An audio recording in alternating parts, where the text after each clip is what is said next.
Assalamualaikum warahmatullahi wabarakatuh. Perkenalkan, nama saya Anindya Putri Aprilia, NIM 1904348, kelas 3 CPGSD dari kelompok 8. Di sini saya akan menjelaskan materi mengenai psikologi pendidikan. Pertama-tama kita akan bahas apa itu psikologi dan apa itu pendidikan. Psikologi adalah kajian tentang pemikiran dan tingkah laku individu dan kumpulan individu secara saintifik. Sedangkan pendidikan merupakan proses untuk mengembangkan potensi individu dalam bidang tertentu.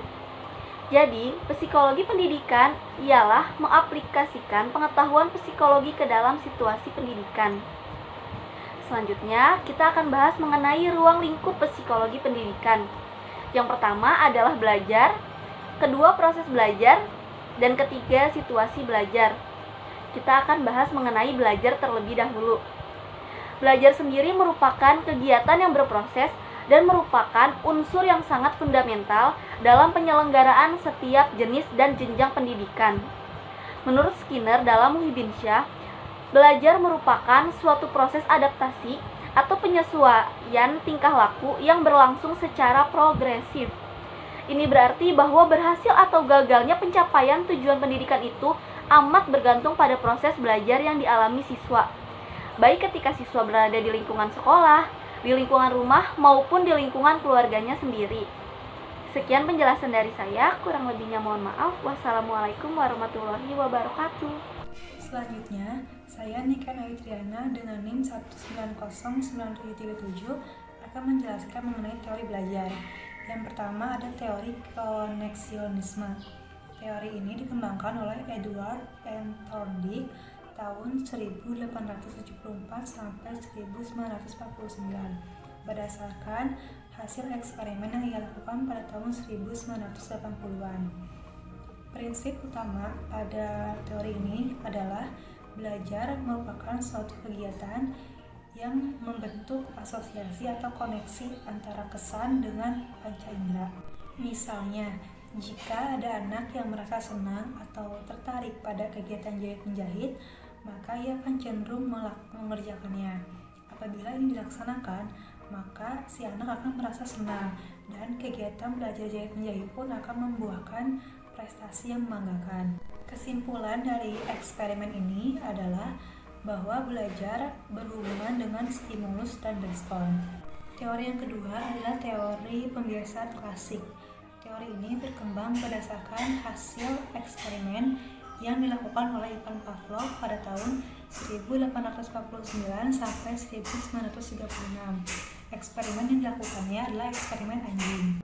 Dari eksperimen yang Ivan Pavlov lakukan, maka dapat disimpulkan bahwa untuk menimbulkan atau memunculkan suatu reaksi yang diinginkan, yang disebut respon, maka perlu adanya stimulus yang dilakukan secara berulang-ulang, yang disebut dengan pembiasaan. Nah, dengan pemberian stimulus yang dibiasakan, maka akan menimbulkan respon yang dibiasakan juga. Teori ini merujuk kepada suatu kebiasaan yang dilakukan. Terima kasih, sekian penjelasan dari saya. Perkenalkan, nama saya Rifda Salma Azhari, NIM 1903079. Di sini saya ingin membahas teori belajar, pembiasaan perilaku respon, dan teori pendekatan kognitif.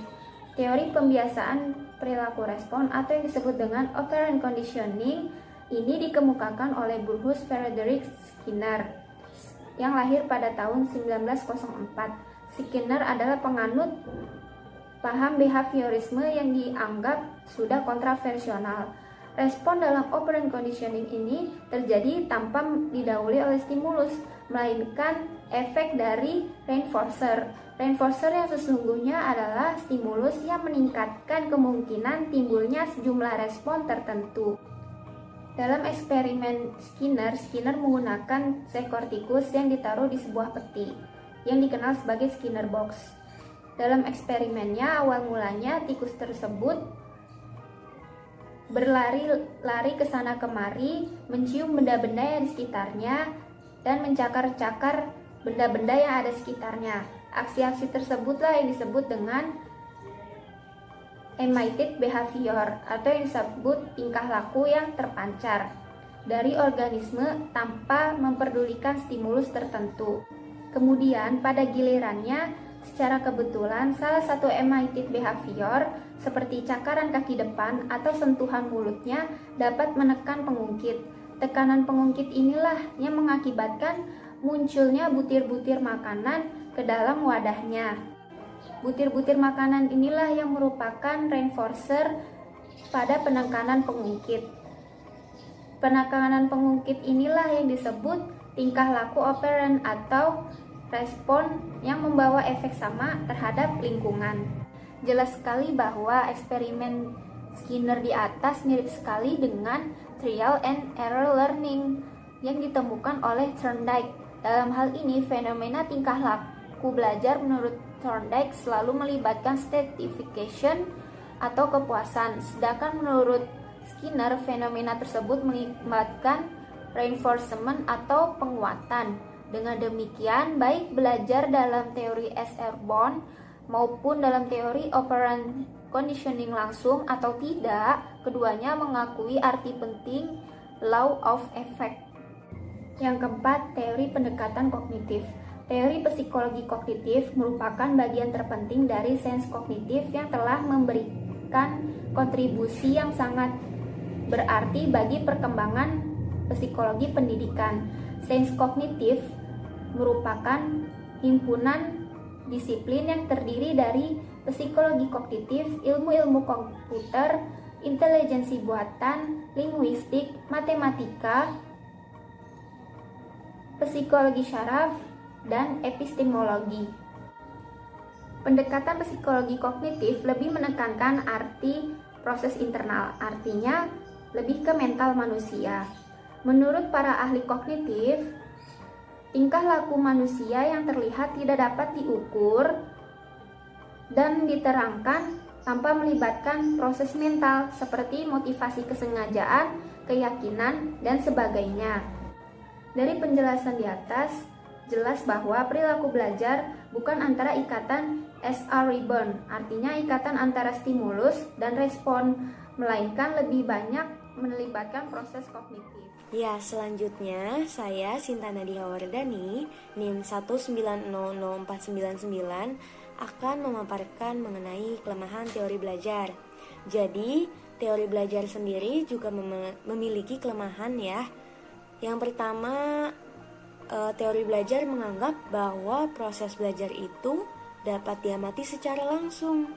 Padahal ya, belajar adalah proses kegiatan mental yang tidak dapat disaksikan dari luar kecuali sebagai gejalanya. Ya, proses kegiatan mental itu seperti apa? Seperti kita merefleksi diri, seperti kita belajar dari pengalaman, memikirkan sesuatu, itu proses yang tidak bisa dilihat. Namun gejala-gejalanya seperti ada gejala kita menjadi lebih baik, menjadi lebih tertata, itu yang memang bisa disaksikan dari luar. Nah, yang kedua, teori belajar menganggap bahwa proses belajar itu bersifat otomatis mekanis, yang mana sehingga itu berkesannya seperti manusia, seperti gerakan mesin atau robot. Padahal setiap siswa memiliki self-control yang bersifat kognitif. Jadi, apa yang dilakukan bukan terjadi begitu saja, melainkan memang ada proses kognitif berdasarkan pengetahuan-pengetahuan yang dimiliki siswa. Nah, yang ketiga, kelemahan teori belajar itu dia menganggap dan dia berdasarkan dari penelitian-penelitian dari perilaku hewan. Jadi seakan-akan proses belajar manusia itu dianalogikan dengan perilaku hewan, padahal manusia diciptakan dengan baik, dengan sempurna dan sebaik-baiknya ya, karena manusia memiliki akal. Selanjutnya, proses belajar. Proses sendiri berasal dari kata bahasa Latin, yaitu processus yang berarti berjalan ke depan. Menurut Chaplin pada tahun 1972, proses adalah suatu perubahan yang menyangkut tingkah laku atau kejiwaan. Dan sedangkan dalam psikologi belajar, proses berarti cara-cara atau langkah-langkah khusus yang dengannya beberapa perubahan ditimbulkan hingga tercapainya hasil-hasil tertentu. Jadi kalau dalam proses belajar itu maksudnya cara-cara atau langkah-langkah khusus dalam mempelajari sesuatu yang dengan itu menimbulkan perubahan sehingga tercapai suatu hasil. Sekian dari saya, terima kasih. Selanjutnya, perkenalkan nama saya Wiwi Kamalasari NIM 1909583. Saya akan menjelaskan fase-fase dalam proses belajar. Yang pertama, menurut Jerome S. Brunner, yaitu salah seorang penentang teori S.R. Bourne atau Barlow tahun 1985, yang menegaskan bahwa dalam proses pembelajaran siswa menempuh 3 fase. Yang pertama fase informasi, fase transformasi, dan fase evaluasi. Fase informasi merupakan di mana siswa dapat menerima materi dari pemberi materi. Yang kedua fase transformasi, yaitu pengubahan materi dari yang dia dapatkan atau pengaplikasiannya di dalam kehidupan sehari-hari. Yang ketiga ada fase evaluasi, di mana materi yang semua siswa dapatkan dapat ditilai oleh pemberi materi atau tenaga pendidik. Yang kedua ada menurut Wittig tahun 1981 dalam bukunya Psychology of Learning. Setiap proses belajar selalu berlangsung dalam 3 tahapan menurut dia, yaitu yang pertama acquisition, stroke, dan yang terakhir retrieval. Acquisition itu tahap perolehan atau penerimaan informasi. Siswa dan wajib dan harus menerima informasi atau materi dari tenaga pendidik atau pemberi materi. Yang kedua ada stroke, tahap penyimpanan informasi, yaitu mereka memahami dan mengerti bagaimana materi yang dia dapatkan. Yang ketiga ada retrieval. Retrieval yaitu tahap mendapatkan kembali informasi. Setelah mereka menyimpan informasi tersebut, mereka akan mendapatkan kembalinya melalui pengaplikasiannya di dalam kehidupan sehari-hari. Yang saya akan jelaskan juga yaitu mengenai situasi belajar. Ada 4 cangkupan. Yang pertama, kondisi fisik. Kondisi fisik itu sangat berpengaruh dalam situasi belajar. Tidak mungkin anak yang mengalami atau sedang mengalami sakit atau tidak enak badan dan lain sebagainya mampu menerima materi dengan baik.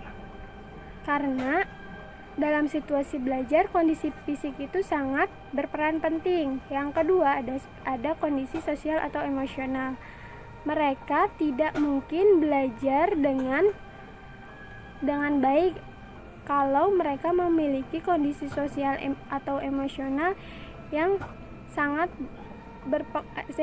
mempengaruhi pikiran mereka. Jadi mereka kurang fokus terhadap pembelajarannya.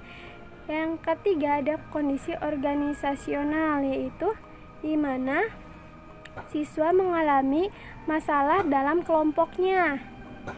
Yang keempat ada kondisi administrasi publik, yaitu fasilitas yang mereka dapatkan kurang memadai untuk pembelajarannya sendiri. Sekian dari saya, terima kasih, mohon maaf apabila ada kesalahan. Assalamualaikum warahmatullahi wabarakatuh.